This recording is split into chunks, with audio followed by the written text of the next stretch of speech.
let's go 5 surprise players from the first half of the season. I know we still have a few more weeks left before we reach All-Star break, but we're more than halfway through the season thus far.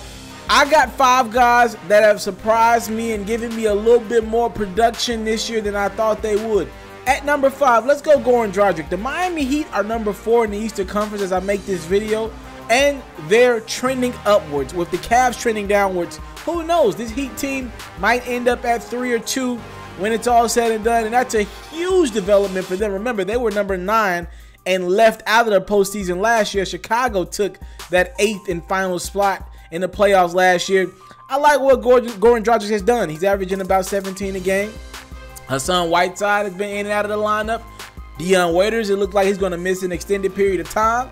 Goran Dragic averaging 17 points. You can't ask for more from him. He's leading these guys like Josh Richardson and Jonathan, and he's putting them in the right spots. And he's the guy right now. Got Goran Dragic at number 5.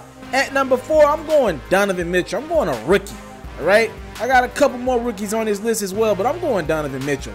Donovan Mitchell is spectacular. There is no way Utah, after losing Gordon Hayward, their franchise guy, there's no way they should be in the playoff race right now. But they are. I mean, they're hovering around 9th or 10th right now, and they've lost a few games in a row. But Donovan Mitchell has did more than his part. I knew they had a guy who could put the ball in the basket, but I thought it would take him at least 3 to 4 years to really figure it out. And for him out the gate to be averaging about 19 a game, taking over that point guard responsibility. Rudy Gobert is another guy like Hassan Whiteside who's missed an extended period of time thus far in the first half of the season. Donovan Mitchell is showing the Jazz that y'all got one. Y'all have one of the pieces. It's going to take a few pieces for Utah to really be relevant, but they got the first piece. They've replaced Gordon Hayward, and they probably got a guy that's going to end up better than Gordon Hayward when it's all said and done. More athletic, can really shoot the rock, explosive at the rim. Donovan Mitchell's been impressive thus far. At number 3, I'm going to roll with 2 guys, all right? 2 Boston Celtics, both playing their part. Jayson Tatum, the rookie, and Jaylen Brown. Now, Tatum coming out of Duke, we all knew he could score that thing, but he was very selfish. Very selfish at Duke. I'm pretty sure he'll tell you that, and that's probably what hindered Duke from winning a national championship last year. But the kid can score. And Jaylen Brown, this is his 2nd year in the league. He's made a lot of improvements. I'm pretty sure he'll be in that most improved player conversation. 2nd year out of California. He's really developed his game. And you pair these 2 guys up with a fantastic talent like Kyrie Irving, the Boston Celtics are rolling. These guys are committed to playing defense. They're top 10, both of those 2 guys, in defensive efficiency for the Boston Celtics. Who would have expected that? These 2 young guys are playing hard. They're playing meaningful minutes. They're not scared of the moment. They want to be out there in late game situations. They're not scared of any big tower in the East or the West. I like their game. Now, they're probably not going to win anything significantly this year as regards to a championship or a conference, but they're definitely going to be guys around in the next 5 to 10 years. And if you're telling me you wouldn't pick these 2 guys if you were playing playground basketball, you're crazy. I like these 2 guys. They've really impacted the floor thus far for the Boston Celtics this season. At number 2, I got Ben Simmons. Ben Simmons has played spectacular basketball for the Philadelphia 76ers. They probably won't make the playoffs. It's not his fault. Joel Embiid is unable to play back-to-backs right now, and that's hampering the team chemistry. Simmons has done everything he could to pretty much keep this team together, keep it a cohesive unit. All these moving parts, again, Embiid's not playing every night. Simmons, this is his first year. He came out after missing the entire last year with the foot injury. He's come out and put up spectacular numbers, averaging about 17 points a game, 8 rebounds a game, 7 assists a game. This is Magic Johnson, ladies and gentlemen. I was never able to watch Magic Johnson. I was too young. Heck, I wasn't born for his career. But I'm able to watch it with Ben Simmons. He can't shoot.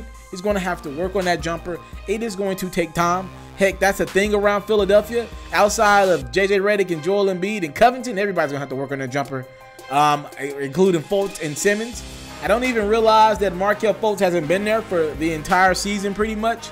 I'm so into what Ben Simmons is doing as a player.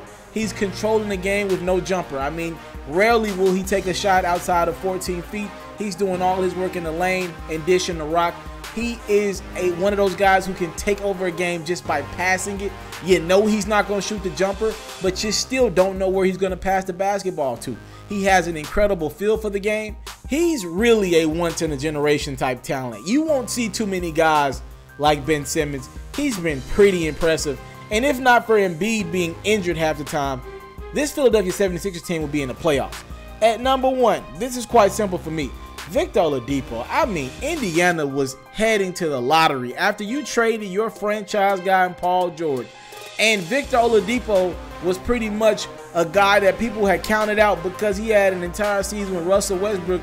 And playing with Russell Westbrook, we thought, Oladipo, you got all the opportunities in the world. This guy, Russ, is averaging about 10, 12 assists a game. You should be better than this for the Thunder. But it's clear that it just wasn't meant to be for Oladipo to play with Westbrook. He has been absolutely phenomenal for Indiana. This team should be in the lottery. Let's just tell the truth. If you look at the talent that's not on this team, they should be lottery bound, but they're not. Victor Oladipo has them in the playoff hunt. He's averaging about 24 points a game. This team is able to compete every night. There's pretty much not a game that this team is not involved in, or at least have competitive until the fourth quarter. You can't say that about every team. He's averaging about 5 rebounds a game, 4 assists a game. This team, they're maybe 1 or 2 pieces away from being able to compete in the Eastern Conference again. With the conference still weak, Victor Oladipo is showing, let me run the ship. I can be the offensive catalyst. Let me go out, score the basketball, sing a little bit on the side, be the playmaker, be explosive at the rim, create some excitement in Indiana, and then just maybe we can convince a free agent that's a good player to come to Indiana and do some things here in the Eastern Conference, especially if LeBron might leave. Those are my 5 guys that I've just pretty much, well, really it's like 6 if you count Jason Tatum and Jaylen Brown as 2 people, which they are. But those are my guys that have really shocked me and surprised me for the better in the NBA season thus far, as we're about midway through. Of course, we're going to keep you up to date on this list and see if these guys can hold it up in the second half of the season. Salute to these guys playing phenomenal basketball. Got this season very exciting to watch. A lot of guys have the season very exciting to watch. You tell me some of your guys that have you excited about this season and your surprises thus far for the positive side. Of course, we're going to do the negative side as well. On the next episode of my sports series with the Pharaohs, we're more than midway through the season if we're counting games played, though we have not reached All-Star break. And it's time to talk about some guys that have been disappointing thus far in the NBA season. At number 5, I'm going to roll with Tristan Thompson.